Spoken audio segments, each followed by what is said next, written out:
nebudeme musieť čakať na to, aby sme znova vydali knihy, učebnice a vyhneme sa tak situáciám, ktorú prežívame teraz, že na školách chýbajú učebnice.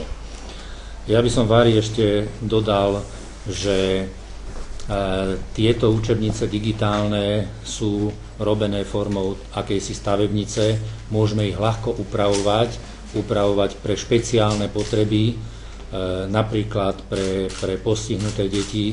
Oveľa ľahšie pripravíme učebnice a upravíme učebnice, než tomu bolo tak teraz. Napríklad deti so zrakovým postihnutím, pre ne budeme môcť automaticky preklopiť ten digitálny obsah do Braillovho písma. To sa dá softverom. Dokonca softverom sa dá prečítať text, ktorý je na obrazovke. Čiže doteraz, keď sme vytlačili knihu, tak tieto deti takéto možnosti nemali. Odteraz ich budú mať. No a potom ešte možno informácia, že okrem toho, čo tieto digitálne učebnice v rámci projektu prinášajú, to znamená predmety, ktoré si môžete prečítať v tlačovej správe, matematika, fyzika, chémia, biológia, prírodoveda, tak chystáme angličtinu na jar tohto roka a rátame s tým, že tie predmety sa budú ďalej doplňať. Uvažuje sa aj o matematike, ktorá by bola urobená nad fínskou matematikou, čiže jednou z najlepších na svete. Týmto spôsobom budeme vedieť vťahovať do nášho systému tie najlepšie učebnice sveta. Pokiaľ ide o časový harmonogram, program je spustený, bude prebiehať testovacia prevádzka, školenia učiteľov, v máji konferencia, v júni vyhodnotenie a potom v súťaži, keď všetko dobre pôjde, tak vyberieme dodávateľa digitálnych učebníc pre naše školstvo a to je všetko. Ďakujem pekne za pozornosť. Možno iba jedna veta, aby sme nezabudli povedať, že je to jeden z úspešných projektov v rámci národného projektu financovaného z Európskeho sociálneho fondu, aj spolu ako národný projekt z Ministerstva školstva, takže je to ukážka toho, ako sa môžu aj zmysluplne využívať eurofondy. Kombinácii. Áno, so štátnym rozpočtom. Ďakujem pánovi ministrovi. Dámy a páni, presunieme sa teraz do vedľajšej triedy, kde je učebňa, kde bude ukážková hodina, ktorá bude trvať asi 15 minút. Srdečne vás vítam na našej škole, na pôde základnej školy Gešajova 2 v Petržalke. Teší ma, že to je práve naša škola, ktorú ste si vybrali na spustenie pilotného projektu digitálnych učebníc Planéta vedomostí. Z tej doby, ako dlho u nás učíme prostredníctvom digitálnej učebnice, môžem povedať, že skúsenosti sú len pozitívne.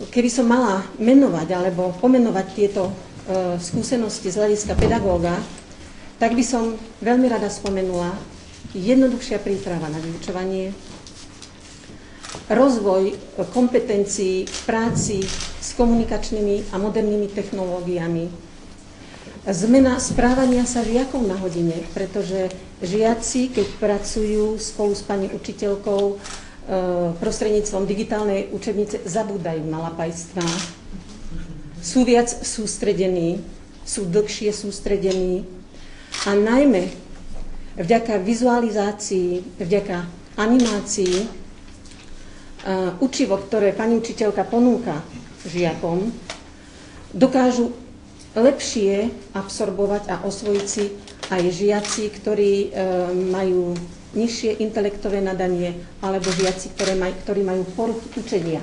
Či je to dyslexia, alebo aj dyskalkúlia, keď hovoríme o matematike. Z pohľadu žiaka by som možno spomenula na prvom mieste atraktivitu vyučovacej hodiny. Jednoznačne v porovnaní s klasickou vyučovacou hodinou. Keď som sa deti pýtala na dojmy z takejto hodiny a chcela som, aby mi gestikuláciou ukázali, ako sa im páči takáto hodina, známa gestikulácia, tak ani jedna ruka, ani jeden prst nesmeroval nadol. Všetky prsty smerovali nahor, alebo maximálne týmto smerom. Takže myslím si, možno, že to je preto, že to je niečo nové, ale deťom sa a takáto hodina určite páči. Pýtala som sa aj rodičov. Rodičia ešte nie celkom sú uzrozumení, ešte nie celkom presne vedia, mnohí rodičia, o čo presne ide, ale ja verím, že v dohľadnej dobe, aj vďaka tomuto projektu, ktorý spúšťame na našej škole, budú rodičia vedieť, o čo sa jedná, budú sa o to zaujímať a hlavne budú takisto spokojnejší.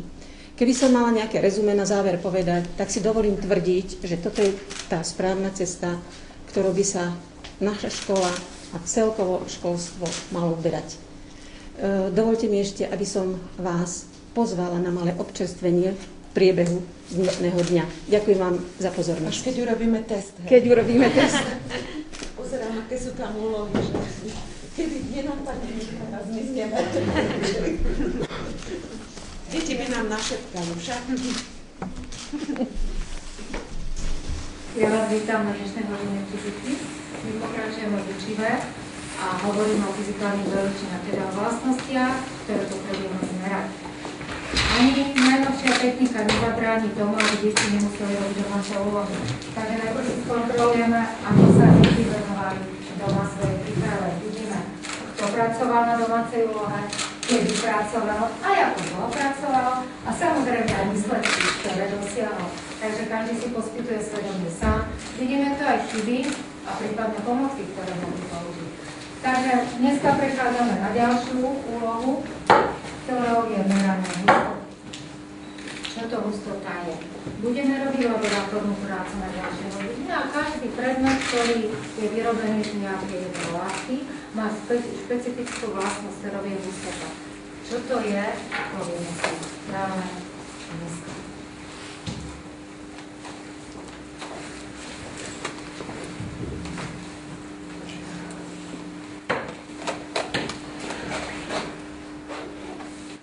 Dve kocky, ktoré majú rovnaké rozmery, umiestnime na váhu.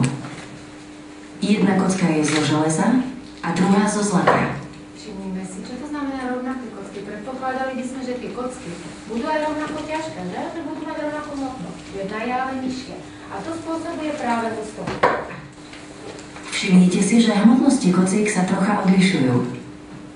To preto, lebo tieto dve kocky sú z materiálov, ktoré majú rozličné hustoty. Hustota sa označuje gréckym písmenom rho, definujeme ju ako podiel hmotnosti telesa a jeho objemu. Takže toto je, každý je svojho zošita. Napíšte si, čo je to hustota, samozrejme vzorec, nezabudnite. A to máme možné ďalej.